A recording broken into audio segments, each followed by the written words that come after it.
Assalamualaikum warahmatullahi wabarakatuh.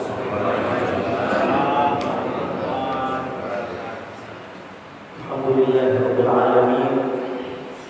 Wassalatu wassalamu al-atamman al-akmalan al-atwaman ala sayyidina Muhammadin sallallahu alaihi wasallam.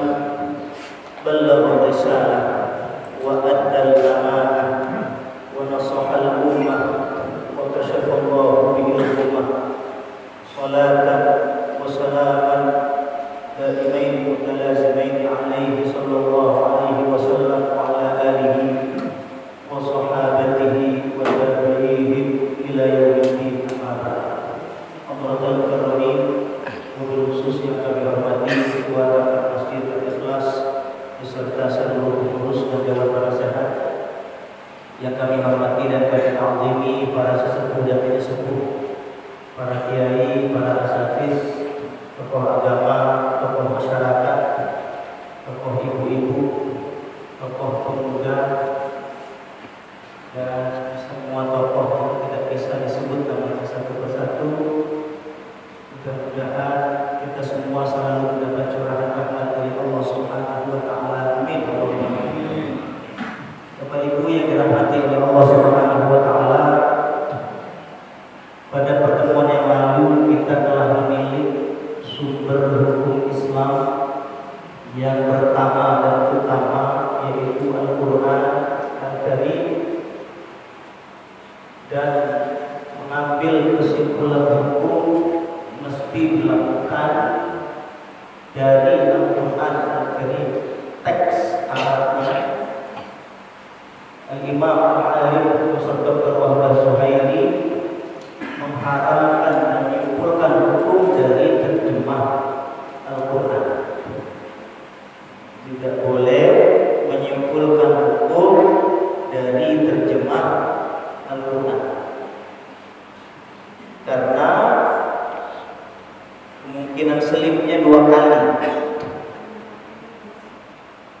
Yang pertama, lafaz-lafaz Arab memiliki kemungkinan makna, sehingga muncul tafsir-tafsir. Yang kedua, kemungkinan benar atau tidak terjemah Al-Quran. Kemungkinan yang kedua, sesuai atau tidak terjemahan Al-Quran. Dan ini dua kemungkinan ini sebagaimana yang disampaikan oleh Profesor Dr. Wahbah Zuhairi, yang memiliki potensi sangat berat untuk menyimpulkan hukum dari terjemahan Al-Quran. Dua kemungkinan. Insyaallah di sini juga ada guru saya, Syekh Hasan. Tidak kelihatan ada masalah di sini. Pimpinan pesantren besar di Selatan. Pada kesempatan ini kita menilik sumber hukum yang kedua, yaitu sunnah Rasulullah Shallallahu Alaihi Wasallam. Sunnah dalam istilah ahli hadis dan juga istilah ahli usul, istilah usul fikih, istilah ulama hadis, bahwa sunnah adalah masudira Rasulullah sallallahu alaihi wasallam min qaulin aw fi'lin aw taqrir. Bahwa sunnah adalah ucapan, perbuatan, dan persetujuan Rasulullah sallallahu alaihi wasallam. Ini yang dinamakan sunnah. Ucapan-ucapan Rasulullah sallallahu alaihi wasallam seperti sabda Nabi la darara wa la dirar. Ini sunnah yang berbentuk ucapan la darara wa la dirar. Tidak boleh ada mudarat, mudarat pada diri sendiri. Dalam satu penafsiran hadis ini, doror artinya menimpakan mudarat atau bahaya pada diri sendiri, diror membahayakan orang lain. Jadi tidak boleh ada yang mengancam, membahayakan, memudaratkan baik diri sendiri maupun orang lain. La darara wa la dirar. Ini sunnah qauliyah karena diucapkan oleh Nabi sallallahu alaihi wasallam. Di dalam hadis yang lain, fissaimati zakatun. Fissaimati zakatun. Di dalam hewan yang digembalakan. Saimah digembalakan di padang rumput. Jadi pakannya itu tidak beli. Jadi di padang luas. Fissaimati zakatun. Di dalam hewan kambing yang digembalakan di padang rumput bebas, zakatun terdapat kewajiban zakat. Maka berdasarkan ini ada sebagian yang berpandangan bahwa untuk hewan-hewan semacam kambing, sapi, onta sekarang ini nyaris tidak terdapat zakat karena pakannya beli. Pakannya beli. Ada rumput yang arit juga dibawa ke kandang. Ini hadis Nabi Shallallahu Alaihi Wasallam yang berbentuk ucapan. Fissaimati zakatun, dalam hewan kambing yang digembalakan terdapat kewajiban zakat. Di dalam hadis yang lain berbentuk ucapan juga Nabi Shallallahu Alaihi Wasallam bersabda, "Huwat tahuru ma'uhu, al-hillu maitatuhu."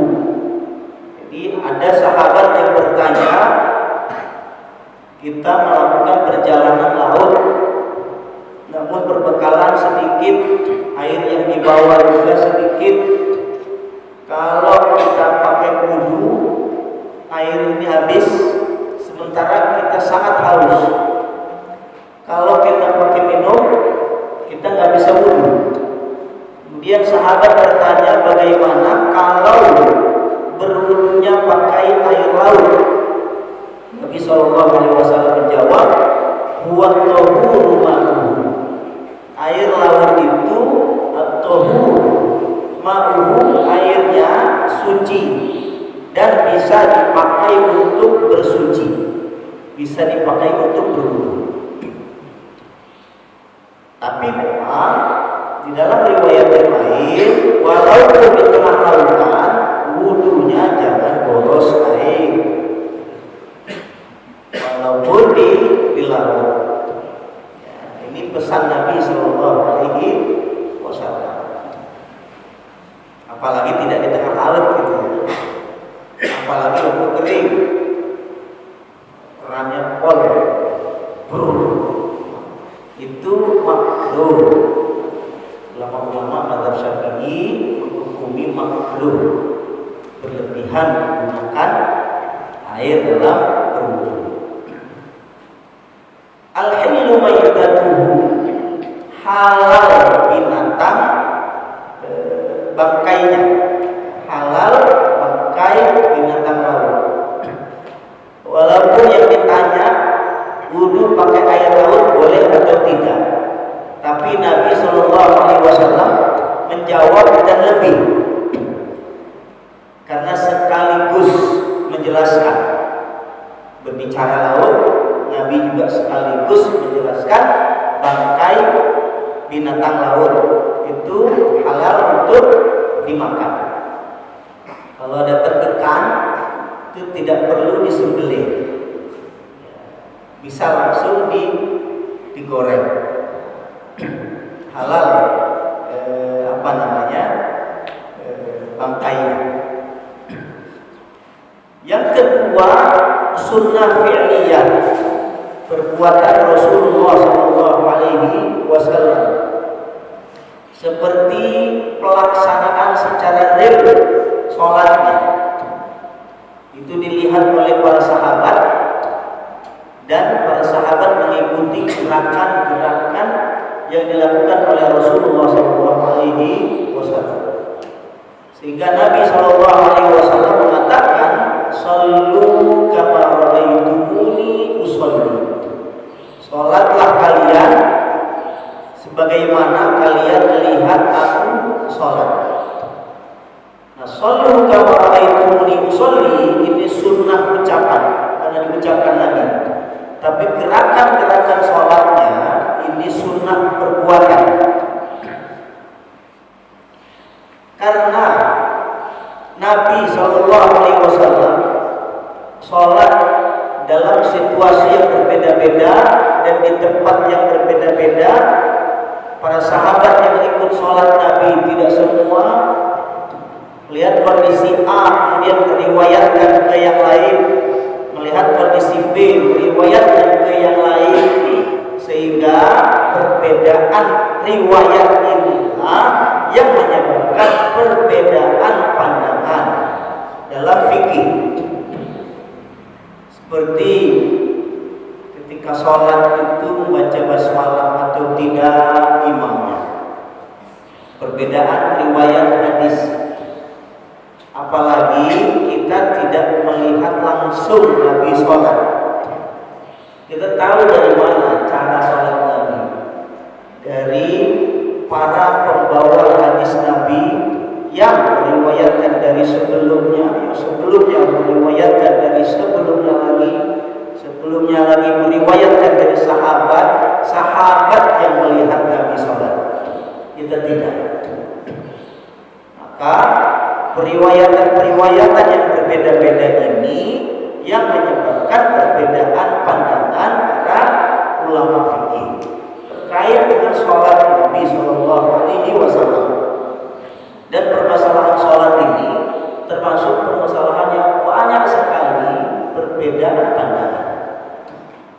Ini yang perlu difahami secara awal oleh kita bersama ketika nantinya kita melihat perbedaan-perbedaan fikih dalam ibadah sholat ini, tidak kaget.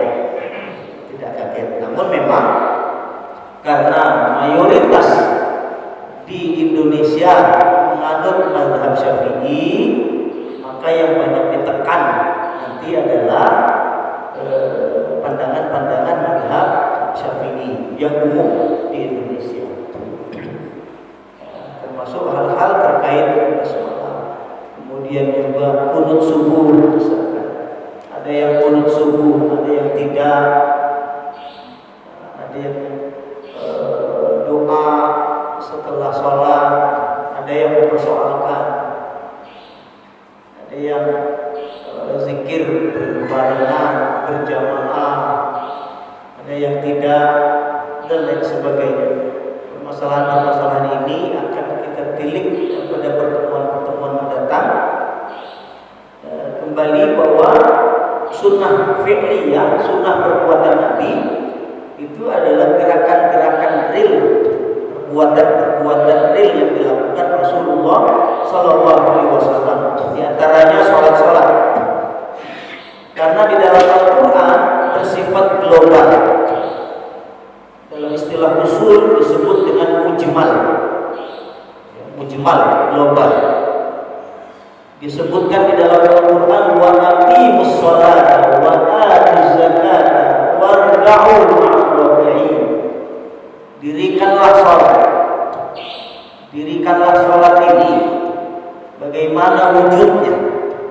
Dijelaskan oleh Nabi SAW berupa gerakan-gerakannya, perbuatan-perbuatan yang bisa dilihat langsung oleh para sahabat. Wa adaihi manasikal haji, pelaksanaan ibadah haji yang dilakukan secara langsung oleh Nabi SAW. Nabi hajinya sekali seumur hidup pada tahun 10 Hijriah. Beberapa bulan setelah itu meninggal dunia. Dan yang meriwayatkan perbuatan Nabi hajinya secara lengkap adalah sahabat Jabir bin Abdullah. Ini sahabat yang meriwayatkan lengkap dari awal sampai akhir karena beliau selalu mengikuti Rasulullah SAW dari awal perjalanan haji sampai akhir. Maka Imam Muslim meriwayatkan hadis lengkap ini dari sahabat Jabir radhiyallahu anhu. Yang ketiga, as-sunnah at-takririyah. Jadi sunnah berbentuk persetujuan Nabi.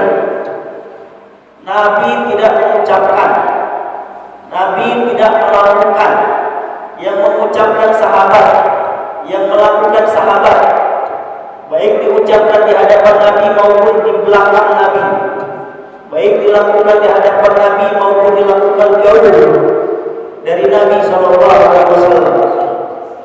Kemudian Nabi SAW menyetujui perbuatan sahabat itu, atau paling tidak diam.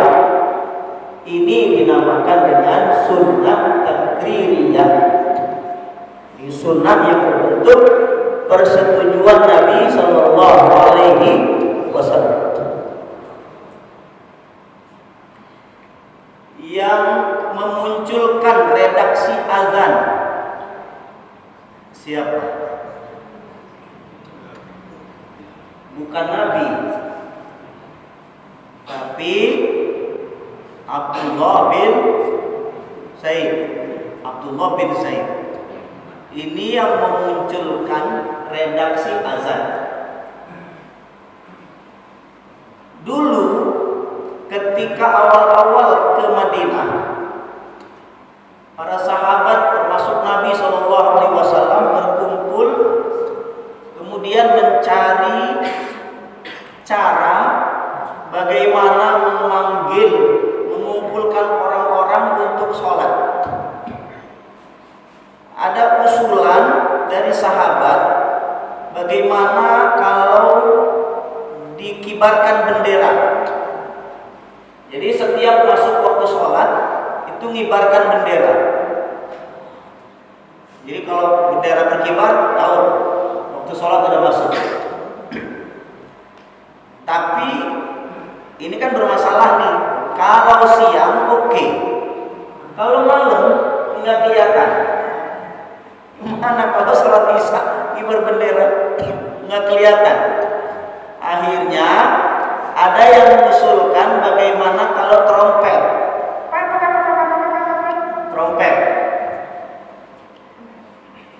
Trompet ini juga tidak disetujui karena trompet ini ciri khas Yahudi dan permusuhan terhadap umat Muslim itu sangat kuat. Latajidanna asyaddan nas adawatan lil ladzina amanu.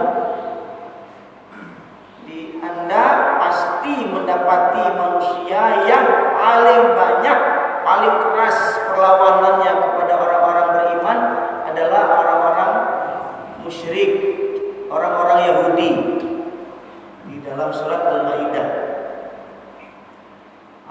Akhirnya tidak disetujui. Ada yang mengusulkan bagaimana kalau lonceng. Nabi mikir lama tuh, lonceng Nasrani. Tapi oke lah, saya setuju lonceng. Kata Nabi SAW. Jadi Nabi itu pengen lonceng karena umat Nasrani itu umat yang dekat persahabatannya dengan kaum mukminin, sebagaimana yang ada dalam surat Al-Maidah. Aqrabahum mawaddatan lil ladzina amanu alladzina qalu inna nasara.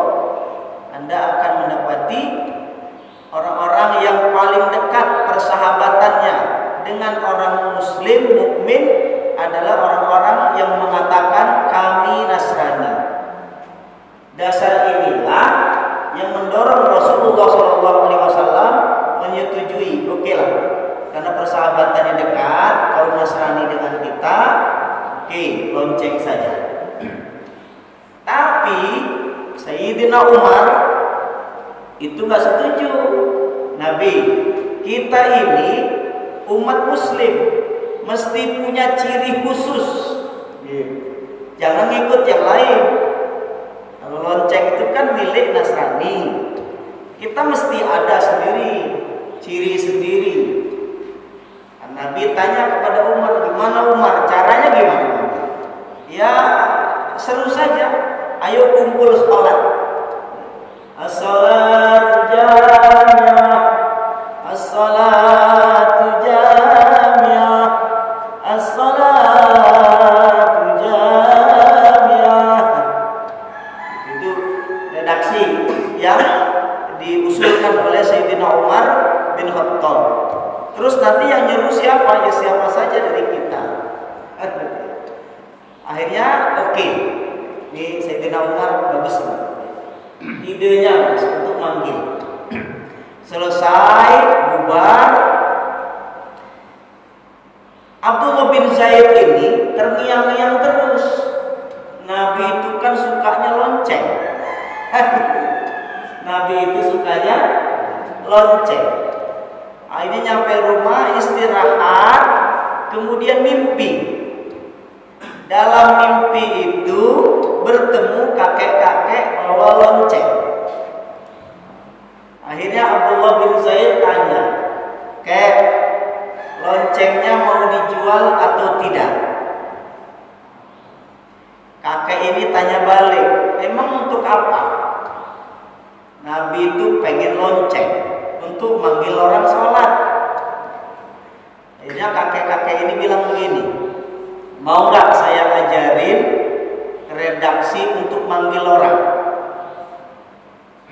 Kemudian Abdullah bin Zaid mengatakan, "Gimana manggil begini? Allahu Akbar, Allahu Akbar, Allahu Akbar, Allahu Akbar."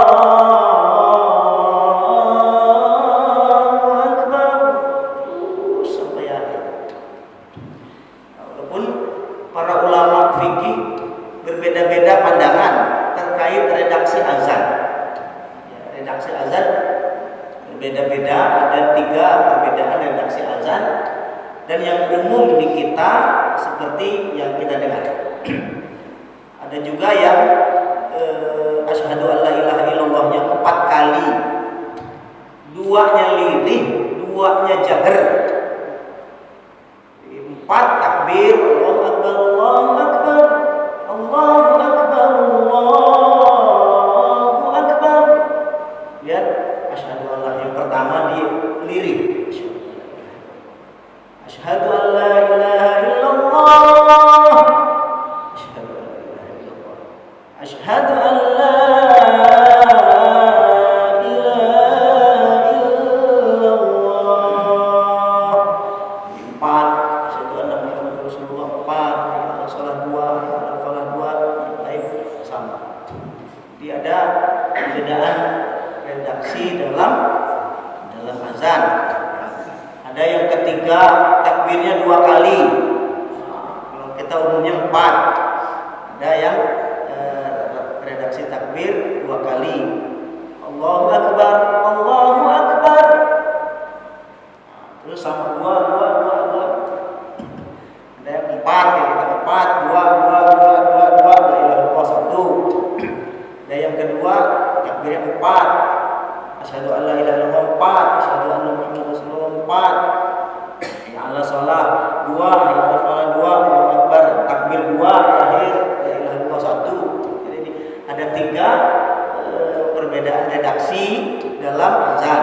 Namun yang umum di kita adalah yang pertama, yaitu takbirnya 4 kali, asyhadu alla ilaha illallah 2 kali, asyhadu anna Muhammadar Rasulullah 2 kali, hayya 'alas shalah 2 kali, hayya 'alal falah 2 kali, takbir di akhir 2 kali, di awal 4, di akhir 2, la ilaha illallah 1. Itu yang umum di kita. Akhirnya terbangun dari tidur dan mendatangi Rasulullah SAW. Di redaksi azan itu dapat dari mana? Dari mimpi. Beliau mendatangi Rasulullah dan mengabarkan, "Saya bermimpi begini. Kemudian Nabi SAW setuju namanya sunnah takririyah. Bukan dari Nabi. Nabi tidak mengucapkan, Nabi tidak melakukan, tapi sahabat, datang dari sahabat, disetujui oleh Rasulullah SAW. Ini menjadi sunnah takririyah. Dan tapi Nabi pesan kepada Abdullah bin Zaid, wahai Abdullah, nanti kamu diktekan kepada Bilal, dan yang azan Bilal, bukan Abdullah bin Zaid, tapi yang azan Bilal. Kenapa?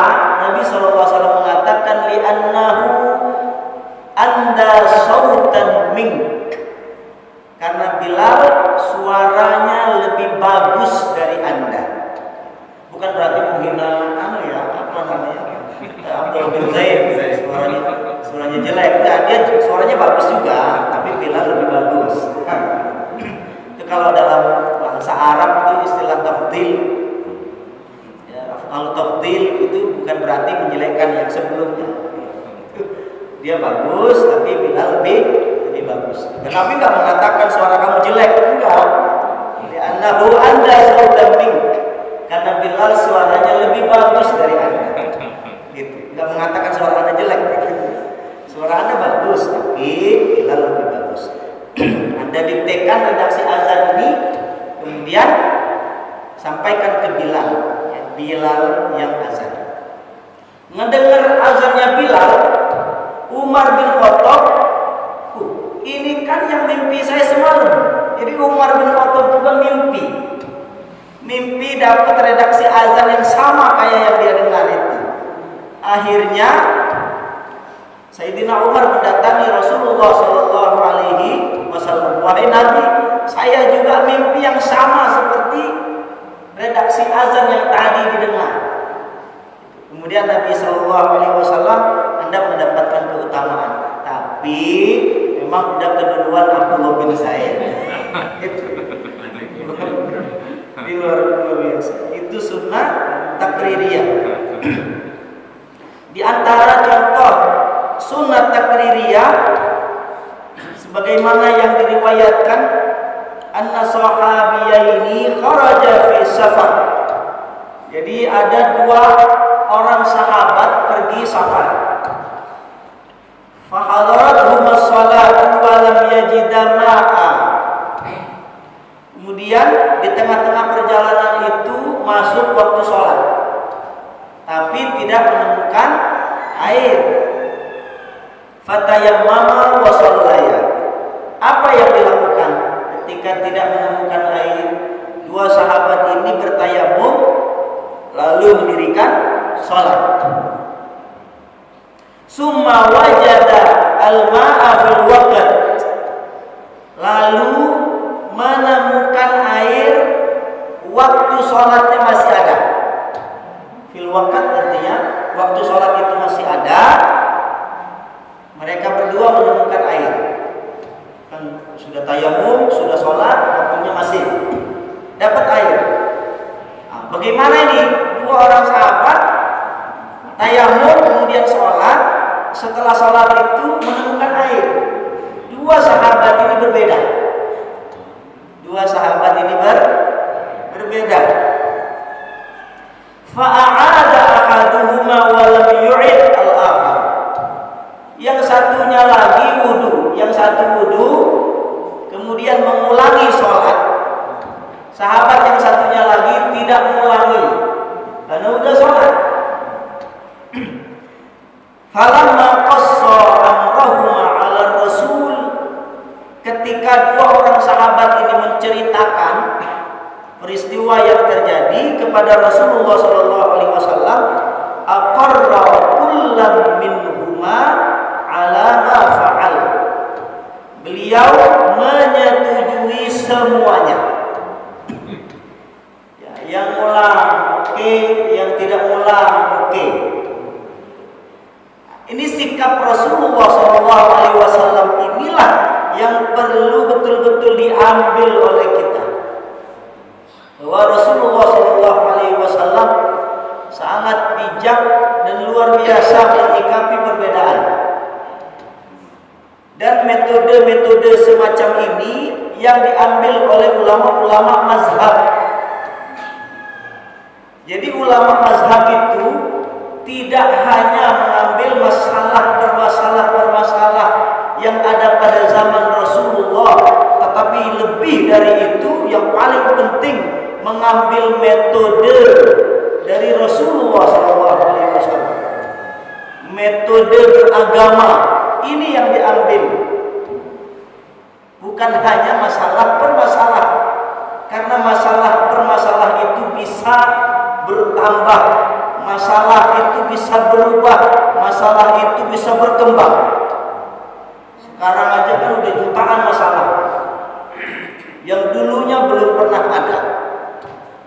Maka yang paling penting sebenarnya diambil dari Rasulullah SAW adalah metode dalam menyikapi hal-hal ini.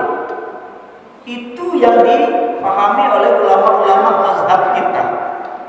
Maka kenapa para ulama kita ini berbeda pandangan tapi tidak saling tusuk? Karena memahami ini. Bahkan antar imam mazhab itu saling menghormati. Imam Syafi'i pergi ke wilayah Imam Abu Hanifah ketika mimpin sholat subuh tidak pakai kunut, padahal Imam Syafi'i berijtihad sholat subuh kalau tidak pakai kunut sangat dianjurkan untuk sujud sahwi. Tapi ketika berada di masjid Imam Abu Hanifah yang tidak mensyariatkan kunut, Imam Syafi'i tidak kunut karena menghormati sahib hadzal maqam Imam Abu Hanifah. Dari mana sikap-sikap para ulama imam mazhab ini muncul? Karena memahami metode Rasulullah SAW. Ini yang perlu betul-betul kita masukkan ke dalam pikiran dan hati kita di saat banyak orang menyalahkan orang lain gara-gara perbedaan furu' agama, perbedaan hal-hal cabang, bahkan bukan hanya cabang ya, tapi cabangnya cabang. Ya, orang peringati Maulid Nabi dikatakan musyrik, itu gimana ceritanya? Karena lebih mengagungkan Nabi daripada Allah. Jadi musyrik. Ini gimana cerita? Padahal Sayyidina Umar itu dulu, wahai Nabi, saya lebih mencintai engkau melebihi cinta saya pada orang tua saya, pada anak-anak saya, pada semua orang. Tapi cintanya kepada saya ya bisa lah, namanya diri sendiri. Anda belum beriman, itu gimana ceritanya? Padahal cintanya kepada Nabi melebihi dari segalanya kecuali dirinya. Ya wajar lah ya, namanya dirinya sendiri. Kata Nabi, Anda belum beriman. Kemudian Sayyidina Umar melatih dirinya untuk mencintai Nabi melebihi dari cintanya pada dirinya sendiri. Dan beliau rasa berhasil, kemudian mendatangi Rasulullah SAW. Wahai Rasulullah, sekarang saya sudah mencintai engkau melebihi cintaku pada diriku sendiri. Apa tanggapan Rasulullah? Al-ana ya Umar, sekarang Anda sudah beriman wahai Umar. Ini gimana? Cintanya sudah mendarah daging. Itu kalau dibelah ini uratnya itu Nabi semua. Apakah berani mengatakan Sayyidina Umar ini musyrik gara-gara cintanya sebegitu besar kepada Nabi Sallallahu Alaihi Wasallam? Kan enggak. Ini yang betul-betul harus difahami nih. Loh Ustaz, kan ada hadis Ustaz. Hadisnya kayak mana? La tutruni kama atratin nasara Isa bin Maryam.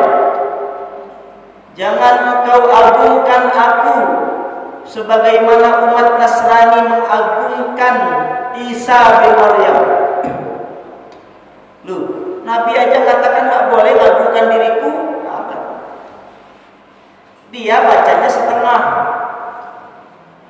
Nabi melarang untuk mengagungkan dirinya. Tok, berhenti di sini. Riwayatnya setelahnya ada kama atratin nasara Isa bin Maryam. Sebagaimana pengagungan Nasrani kepada Isa bin Maryam. Ini nggak dibaca. Bagaimana pengagungan Nasrani kepada Isa bin Maryam? Menjadikannya Tuhan. Mengagungkan dengan menjadikannya Tuhan. Ini yang dilarang oleh Nabi Sallallahu Alaihi Wasallam. Jangan mengagungkan aku sehingga menjadikan aku Tuhan. Itu yang dimaksud.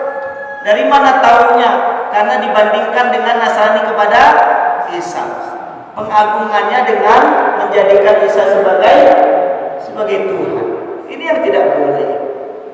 Tetapi ketika kita menjadikan Allah Subhanahu wa taala sebagai Tuhan, menyembahkannya kepada Allah, mengagungkan dan mencintai Rasulullah sampai pol, itu tidak ada masalah sama sekali bagi keimanan. Ya, sehingga tidak bisa dikatakan ketika seseorang memperingati Maulid Nabi Sallallahu Alaihi Wasallam kemudian dikatakan musyrik, atau paling minimal dikatakan ahli bid'ah, karena Nabi tidak melakukan peringatan Maulid Nabi atas kelahirannya. Sekarang begini, ketika ada kemungkinan ada kemungkinan memperingati hari lahirnya, ada kemungkinan tidak memperingati. Ini apa yang dilakukan? Kan mengkaji, meneliti dalil. Kira-kira dari dua ini, memperingati hari lahir dan tidak memperingati hari lahir, kemungkinan dalil, karena memang secara langsung itu tidak ada. Secara langsung itu tidak ada. Tapi kemungkinan itu ada. Kira-kira kemungkinan untuk memperingati Maulid Nabi atau tidak memperingati hari lahir, itu kemungkinan yang besar itu mana? Ini para ulama sejak dulu telah mengkaji dan pada kesimpulan terakhir bahwa kemungkinan memperingati hari lahir itu lebih besar dari kemungkinan tidak memperingati. Apalagi Nabi SAW pernah mengatakan ketika ditanya puasa hari Senin, ini kan kemungkinan. Ketika ditanya kenapa ada puasa hari Senin, karena hari Senin itu adalah yaumun wulidtu fi. Yaumun wulidtu fi. Karena hari Senin adalah hari di mana aku dilahirkan, maka aku puasa. Ini salah satu bentuk dari memperingati hari lahirnya dengan cara berpuasa. Walaupun secara tekstual pada 12 Rabiul Awal Nabi nggak memperingati kok, 12 Rabiul Awal. Tetapi kemungkinan ini bisa didapat dari perbuatan Rasulullah SAW berpuasa di hari Senin. Maka ketika dibandingkan antara memperingati hari lahir dengan tidak memperingati hari lahir, itu ternyata lebih besar kemungkinan memperingati hari lahir di antara sekian banyak. Di antara dalil adalah puasanya Nabi di hari Senin. Itu alasannya karena hari Senin hari dilahirkannya aku. Jadi tadi orang yang tayamum kemudian sholat, kemudian setelahnya masih ada waktunya dan mengulangi sholatnya, yang satunya lagi tidak. Kemudian Nabi SAW mengatakan kepada yang tidak mengulang, asabta sunnah wa ajza'atka sholatuk. Anda telah tepat sasaran pada sunnah dan sholat Anda sah, yang tidak mengulangi. Kemudian Nabi berkata kepada sahabat yang mengulangi sholatnya, lakal ajru marrataini. Anda mendapatkan pahala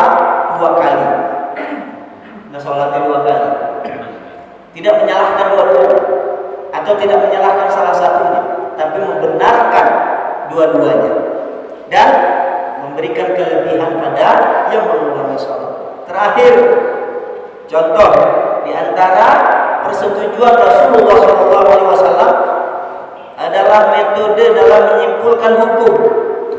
Ketika Nabi mengutus sahabat Mu'az bin Jabal ke Yaman, sebelum pergi ke Yaman, Nabi bertanya, "Wahai Mu'az, bima taqdi?" Kalau nanti sampai di Yaman dan Anda dihadapkan dengan satu perkara, harus Anda putuskan. Bagaimana cara Anda memutuskan perkara itu? Sahabat Mu'az menjawab, "Aqdi bi kitabillah." Saya mencarinya keputusan itu dari Al-Quran. Kemudian Nabi bertanya lagi, "Fa illam tajid fa bima taqdi?" Kalau Anda tidak menemukan di dalam Al-Quran, bagaimana? "Fa illam ajid fi sunnati Rasulillah." Kalau saya tidak menemukan hukum dalam Al-Quran, saya akan mencari di sunnah.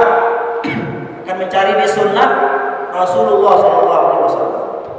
Kalau di sunnah tidak ketemu, ini bagaimana? Apakah jawabannya bid'ah? Enggak. Karena di Quran enggak ada, di sunnah enggak ada. Jadi gimana? Bid'ah? Enggak. Mu'az bin Jabal menjawab, "Ajtahidu ra'yi wa la. Saya berijtihad semaksimal yang saya bisa dengan piranti-piranti dan alat-alat ijtihad yang lengkap. Kalau hasil ijtihadnya A, maka katakan A. Hasil ijtihadnya B, katakan B." Ketika dia mencari di Quran tidak ketemu, mencari di sunnah tidak ketemu, terus dia mengatakan haram, ini kan menyalahi aturan. Atau bid'ah atau haram, ini kan menyalahi aturan. Maksimal yang bisa kita katakan, kalau di Quran tidak ada, di sunnah tidak ada, berarti tidak ada hukum. Kan gitu. Nalarnya kan begitu. Yang maksimal kita bisa katakan kan begitu. Di Quran nggak ada, di sunnah nggak ada, berarti tidak ada hukum. Sementara tidak ada satu masalah pun yang tidak ada hukum. Nah, bagaimana kalau di Al-Quran sudah tidak ada? Maka mesti dicari hukumnya. Bagaimana cara ijtihad? Bagaimana cara ijtihad? Ulama sudah menggariskan aturan-aturan yang lengkap, terambil dari metode Rasulullah SAW yang saat ini dikenal dengan ilmu usul fikih. Ilmu usul fikih itu ilmu yang lengkap, membahas cara memahami Al-Quran dan sunnah serta berijtihad. Itulah ilmu usul fikih, dan ini mesti betul-betul difahami oleh kita bersama. Jadi ketika Nabi katakan, kalau Anda tidak ketemu hukumnya di Al-Quran dan tidak ketemu hukumnya di sunnah, apa yang harus Anda lakukan?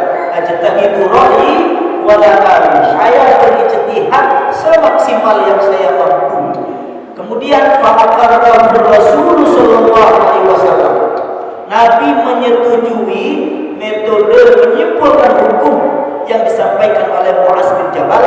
Lalu Nabi menepuk dada. Ditepuk dada Mu'az dan Nabi mengatakan, "Alhamdulillahilladzi waffaqa Rasulillah lima yurdi Rasulullah." Alhamdulillah, segala puji bagi Allah yang telah memberi taufik kepada utusannya Rasulullah yang membuat ridho Rasulullah SAW. Ini namanya sunnah takririyah. Nabi menyetujui metode menyimpulkan hukum yang disampaikan oleh Mu'az bin Jabal. Demikian, jadi sunnah itu adalah ucapan, perbuatan, persetujuan Nabi Muhammad SAW. Dan ini sumber hukum yang kedua bagi umat Islam. Demikian yang dapat disampaikan pada kesempatan ini. Mudah-mudahan bermanfaat bagi kita semua. Kita akhiri pertemuan kita pada kesempatan ini dengan sama-sama membaca doa khatmil Quran, bersalawat